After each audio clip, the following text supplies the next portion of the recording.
Bismillahirrahmanirrahim. Assalamualaikum warahmatullahi wabarakatuh. Selamat pagi semua. Perkenalkan, nama saya Muhammad Arif Syarif Hidayatullah MPD. Saya adalah salah satu pengajar di Prodi Pendidikan Guru Pendidikan Anak Usia Dini, Fakultas Keguruan Ilmu Pendidikan, Universitas Muhammadiyah Cirebon. Pada semester kali ini, saya diamanati mengampu mata kuliah Holistik Integratif Pendidikan Anak Usia Dini, dan saya akan menjelaskan tentang mata kuliah Holistik Integratif Pendidikan Anak Usia Dini. Pelajarannya adalah dengan metode Delivery Interaction Assessment, di mana untuk mata kuliah Holistik Integratif merupakan salah satu mata kuliah dasar umum, dan memang semua mahasiswa PG PAUD UMC untuk bisa mengambil mata kuliah tersebut karena sifatnya adalah wajib. Untuk mata kuliah tersebut terdiri dari 3 bobot ataupun bobot mata kuliah tersebut adalah 3 SKS. Deskripsi mata kuliah tersebut adalah memberikan bekal kepada mahasiswa PAUD untuk memiliki keterampilan dan penguasaan teknik berkomunikasi dengan anak, orang tua, dan juga rekan sejawat atau pimpinan serta masyarakat. Mata kuliah ini mewajibkan kepada mahasiswa untuk bisa merancang program kegiatan yang dapat diterapkan di lembaga PAUD dengan pengelolaan yang terencana dan terukur, serta mewujudkan suasana lingkungan PAUD yang aman, nyaman, dan menantang bagi anak sehingga pada akhirnya dapat mengembangkan setiap aspek perkembangan anak usia dini. Adapun outputnya untuk mata kuliah ini adalah mahasiswa mampu untuk menguasai, menerapkan, mengelola, melakukan kreasi terhadap teknik komunikasi yang efektif, kerjasama dengan peserta didik, orang tua, rekan sejawat, pimpinan, dan masyarakat, dengan tujuan untuk menciptakan pengelolaan lembaga lingkungan dan program kegiatan di PAUD agar dapat mengembangkan potensi anak usia dini. Adapun topik-topik yang dibahas dalam mata kuliah Holistik Integratif Pendidikan Anak Usia Dini, yang pertama adalah pengelolaan lembaga PAUD, kemudian yang kedua program-program kegiatan PAUD, yang ketiga lingkungan PAUD yang aman, nyaman, dan menantang untuk anak di lembaga PAUD, yang ketiga pemanfaatan lingkungan masyarakat dalam kekerasan anak usia dini, yang kelima pemanfaatan sebagai sumber belajar anak usia dini, yang keenam lingkungan sebagai sumber anak usia dini, yang keenam lingkungan sebagai sumber belajar anak usia dini, yang ketujuh pemanfaatan lingkungan masyarakat dalam pendampingan media. Kemudian selanjutnya yang kedelapan adalah pemanfaatan lingkungan masyarakat dalam penyelenggaraan pendidikan di rumah dan pendidikan usia dini. Yang ke-11 pemanfaatan lingkungan masyarakat dalam melaksanakan kegiatan pengembangan PAUD. Yang ke-12 pemanfaatan lingkungan masyarakat dalam kegiatan kreativitas PAUD. Kemudian yang terakhir adalah implikasi pengembangan moral dan nilai keagamaan anak usia dini di lingkungan masyarakat dan lembaga PAUD. Mungkin itu yang bisa saya sampaikan pada kesempatan pagi hari ini di dalam menjelaskan terkait dengan pengajaran mata kuliah Holistik Integratif Pendidikan Anak Usia Dini. Terima kasih. Assalamualaikum warahmatullahi wabarakatuh. Kita lihat di sini ya unsur-unsur dalam PAUD HI ya. Yang pertama itu adalah posyandu ya. Kenapa sih kok posyandu ya? Karena yang namanya PAUD HI Holistik Integratif itu semua bidang, semua stakeholder saling menguatkan ya, saling mendukung, saling mensupport ya, termasuk daripada dinas kesehatan ya yang terkait. Nah, maka dari itu ya di antara bagaimana bisa meningkatkan kualitas kesehatan yang baik bagi pendidikan anak usia dini, tentunya harus ada keterkaitan atau hubungan ya lembaga PAUD dengan Posyandu.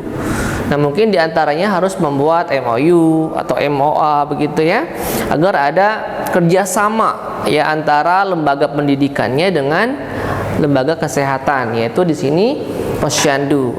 Ya, agar apa? Ya, STPPA ya, di mana perkembangan anak dari mulai grade A atau kelas A sampai ke kelas B itu akan terus terpantau, akan terlihat progresnya sampai di mana begitu. Ya, bahkan dengan adanya Posyandu mungkin akan lebih diperhatikan ya kesehatannya gitu. Nah, makanya ada vaksin dan seterusnya ya, dipantau, dilihat, dikontrol oleh dinas kesehatan. Kemudian yang kedua ya, di sini juga harus ada peran yang namanya tokoh masyarakat ya. Kenapa? Karena eksistensi lembaga itu juga ditunjang oleh para tokoh masyarakat, orang-orang yang berperan aktif di bidang keagamaan misalkan ya, ataupun pendidikan ya. Makanya maka dari itu kita ketika berbicara lembaga pendidikan ya, tidak akan terlepas daripada peran aktif tokoh masyarakat yang terkait ya, ataupun lingkungan masyarakat di sekitar lembaga tersebut. Nah, makanya kita harus bisa menggait atau ya bekerja sama ya dengan tokoh masyarakat. Selain daripada ada simbiosis mutualisme, eksistensi juga untuk kemajuan lembaga tersebut ya. Misalkan kita bisa mengadakan parenting ya, kita undang tokoh masyarakat sebagai pembicaranya gitu kan. Kemudian juga sebagai ajang promosi ya untuk lembaganya agar lebih dikenal oleh masyarakat. Kemudian selanjutnya ya, kita juga jangan sampai lupa nih, ada peran orang tua ya. Kenapa? Karena di antara sukses tidaknya suatu lembaga pendidikan itu harus bisa disupport penuh oleh orang tua ya. Maju tidaknya lembaga pun itu tergantung kepada supportnya orang tua diantaranya gitu ya.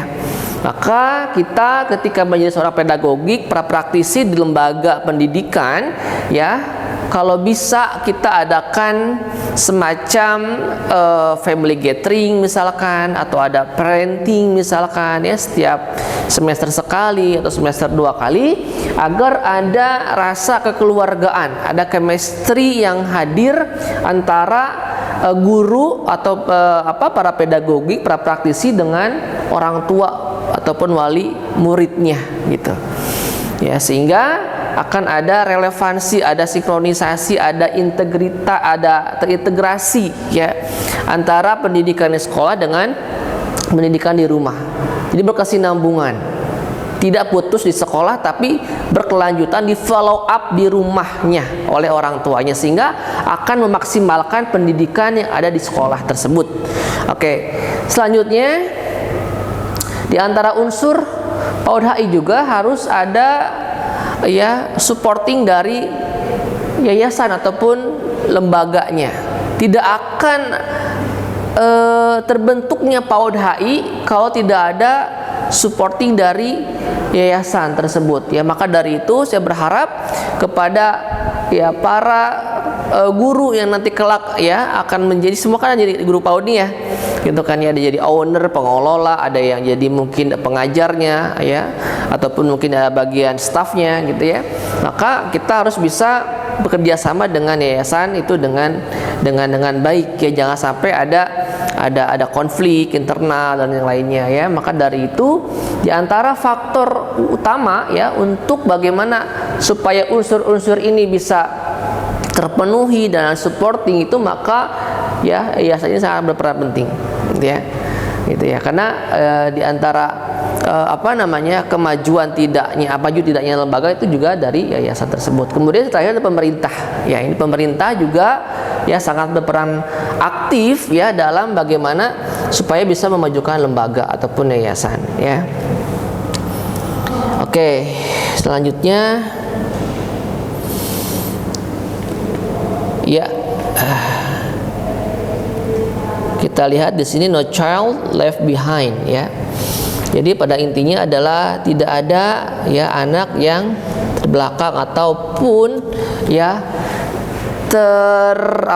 termarginalkan ya, tertinggal begitu ya, sehingga semuanya anak-anak PAUD ini terpenuhi ya asupannya, baik ya pendidikannya ya ataupun mungkin makannya, kesehatan, semuanya ya. Maka dari itu ya di antara ya layanan PAUD HI itu ya yang pertama adalah kesehatan ya. Ya, tadi telah kita bahas ya bahwa harus ada support dari dinas kesehatan yang terkait. Ya, makanya pada hari ini diantara yang aspek paling penting adalah kesehatan. Kenapa? Karena al-aqlu salim fil jismis salim. Akal yang sehat terdapat pada tubuh yang kuat. Ya, maka dari itu kita harus bisa menjaga kesehatan setiap individu ataupun personal yang ada di lembaga, apalagi para muridnya, seperti itu. Kemudian ya yang kedua adalah nutrisi. Ya, dimana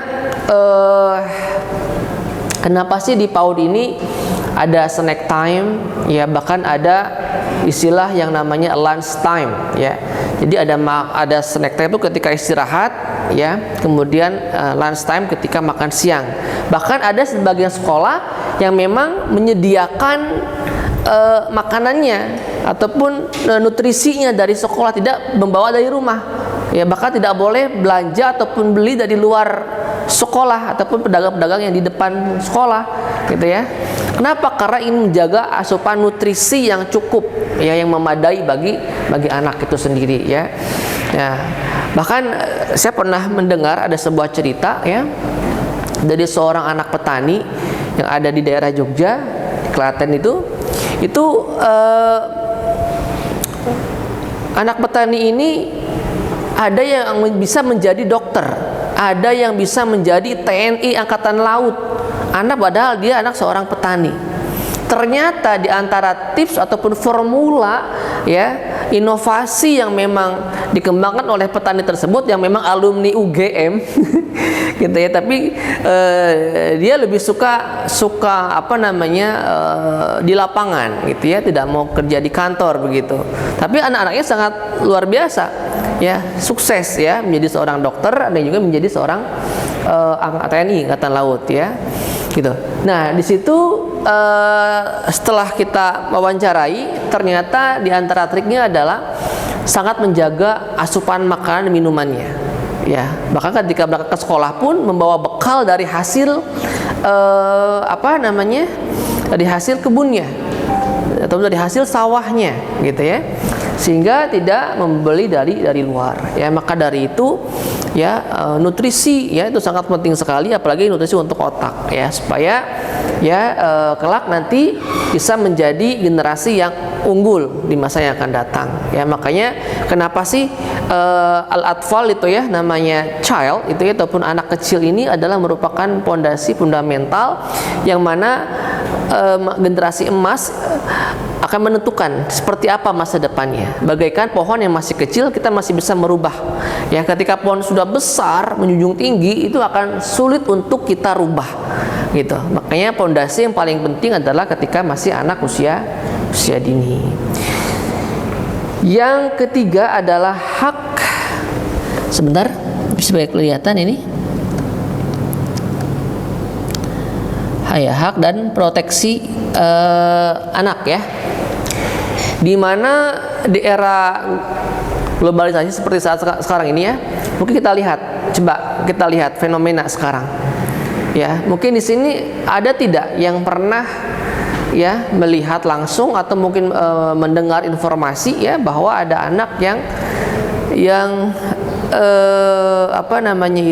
terjaring dalam masalah narkoba ya kan. Kemudian juga ada kekerasan seksual ya. Kemudian juga ada yang memang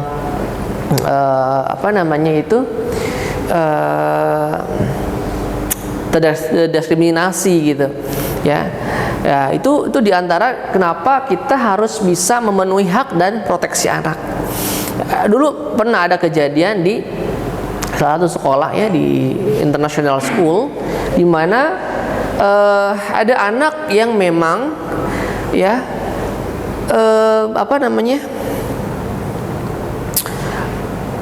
terdampak ataupun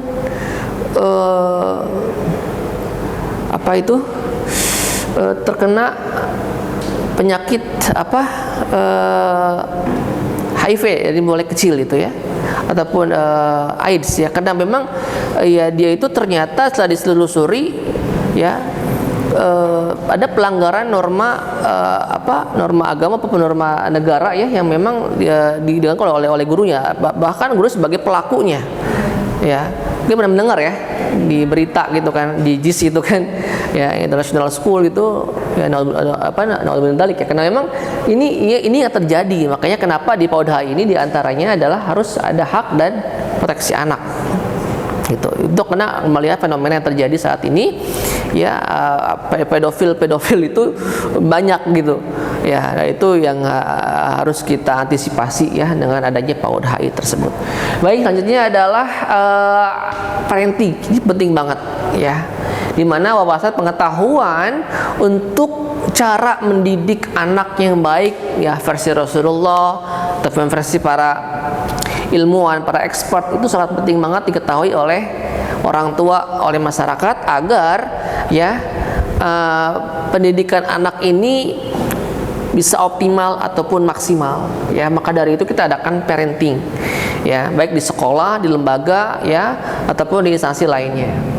Dan yang terakhir adalah simulasi dini ya, dimana kenapa kita dari mulai anak usia dini itu harus terus diberikan stimulasi ya, diberikan treatment ya, supaya apa? Supaya ya anak ini berkembang secara optimal, baik kognitifnya, afektifnya, ataupun multiple intelijensinya ya. Baik, sampai di sini ada pertanyaan, silahkan. Barangkali ada yang ingin bertanya atau yang didiskusikan mungkin. Sampai sini paham semuanya? Paham ya? Oke, kalau tidak ada kita lanjutkan. Nah, ini coba kita berikan pertanyaan dulu nih. Mengapa pengasuhan pada AUD penting dilakukan? Silakan, ada yang mau menjawab? Kenapa sih pengasuhan pada AUD itu penting banget gitu? Ya, kadang ada yang bertanya, saya bertanya sama kalian ya.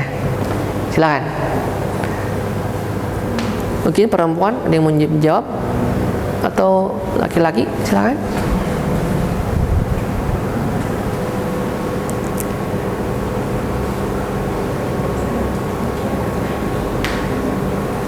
Mas Diki mungkin boleh? Mungkin kenapa penting? Karena pengasuhan itu bisa menumbuhkan dan mengembangkan afeksi kognitif dari seorang anak. Ya betul, bisa jadi seperti itu. Ya Mas Diki, mungkin dari aspek pendidikan di sekolahnya ya, Mas Diki ya. Oke, yang lainnya mungkin pada kali dia menambahkan lagi, Mas Diki? Tidak ada? Oke, kita lihat ya di sini. Saya tulis bahwa pendidikan dan pengasuhan merupakan salah satu hak anak yang harus dipenuhi agar anak tumbuh dan berkembang secara optimal. Jadi memang setiap anak itu mempunyai hak ya, mendapatkan sebuah pendidikan yang baik ya, di rumahnya maupun di sekolahnya ya. Makanya ada orang tua genetik, ada orang tua ideologis ya kan, ada orang tua biologis, ada orang tua ideologis. Jadi di sekolah secara ideologi diajarkan oleh para guru, dan di rumah ya itu oleh para orang tuanya, seperti itu. Oke, selanjutnya kita lihat di sini. Ini bisa diakses di LMS kita ya, di Grid, di mana saya sudah membuat sebuah modul ataupun buku ajar gitu ya, begitu. Jadi bisa diakses, bisa dilihat, bisa di-download di aplikasi Grid System ya, di akunnya masing-masing. Jadi silakan ya, barangkali ingin di-review di kemudian hari ataupun di hari yang lain bisa ya. Oke, kita lihat di sini untuk mengelola lembaga PAUD yang baik harus diperhatikan beberapa prinsip pengelolaan lembaga PAUD. Ya, yang pertama ya adalah bagaimana pengelolaan program PAUD ini adalah holistik dan integratif, yakni menghubungkan antara penemuan kebutuhan perkembangan dan kebutuhan pertumbuhan. Ya, jadi ada perkembangan, ada pertumbuhan. Artinya bahwa lembaga PAUD memberikan asupan gizi dan layanan kesehatan rangsangan psikososial yang sesuai dengan tahap perkembangan anak itu sendiri. Ya, jadi kita menyesuaikan, ya, sesuai dengan kapasitasnya. Ya, kelas A ya seperti apa standarisasinya, kelas B itu seperti apa standarisasinya. Ya, itu ada di STPPA. Baik. Selanjutnya yang kedua ataupun prinsip kedua ya adalah bagaimana memenuhi faktor keamanan dan kesehatan, gitu ya. Tadi lah kita bahas di awal ya bahwa sangat penting sekali di mana setiap individu itu harus bisa menjaga ya faktor kesehatan dan keamanan bagi peserta didiknya. Ya, jadi saya berharap ya nanti kelak ketika Ananda Dinda menjadi seorang guru yang profesional, tentunya harus tahu ya apa saja sih gitu ya yang harus kita perhatikan betul ya kepada ataupun pada pendidikan anak usia dini ataupun unsur PAUD HI tersebut. Oke, seperti itu. Baik,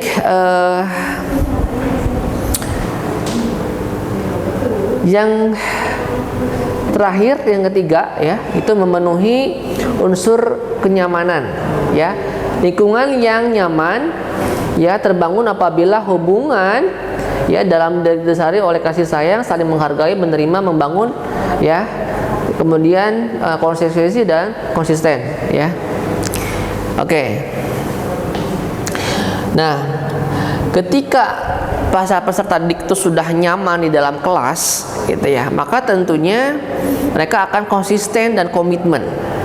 Beda halnya ketika ada peserta didik yang memang merasa tidak nyaman dalam kelas, dia akan merasa gelisah, tidak betah gitu lama-lama di kelas.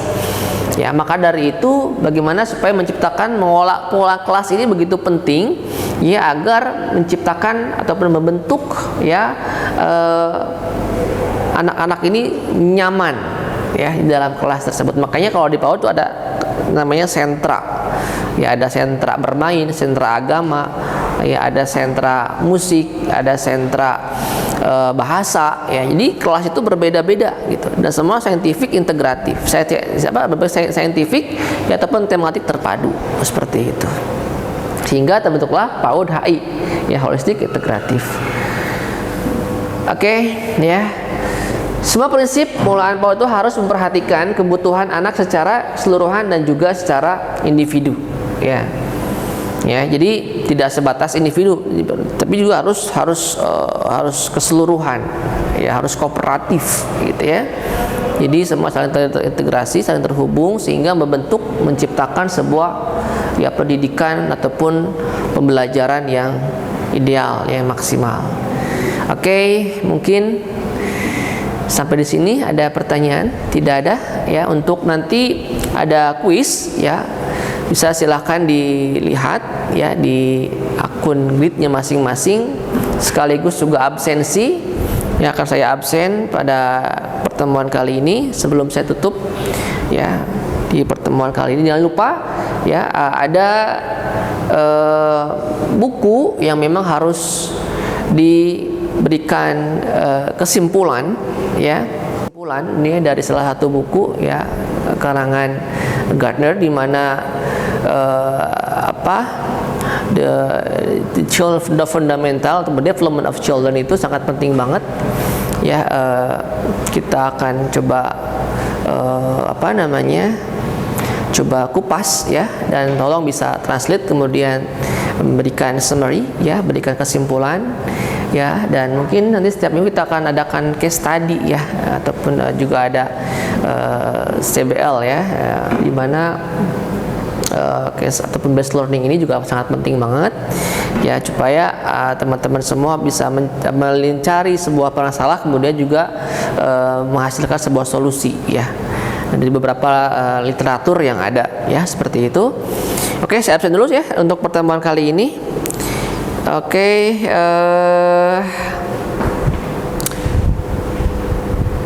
Ananda Diki ada hadir? Oke. Kemudian Dinda Wulan hadir?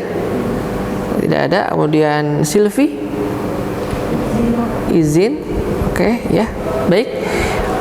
Itu saja yang bisa saya sampaikan pada kesempatan pertemuan kali ini ya, dan kita akan kembali lanjutkan ya pembahasan PAUD HI di pertemuan yang akan datang. Ya, kalau misalnya mohon maaf, akhirul kalam ya, wassalamualaikum warahmatullahi wabarakatuh.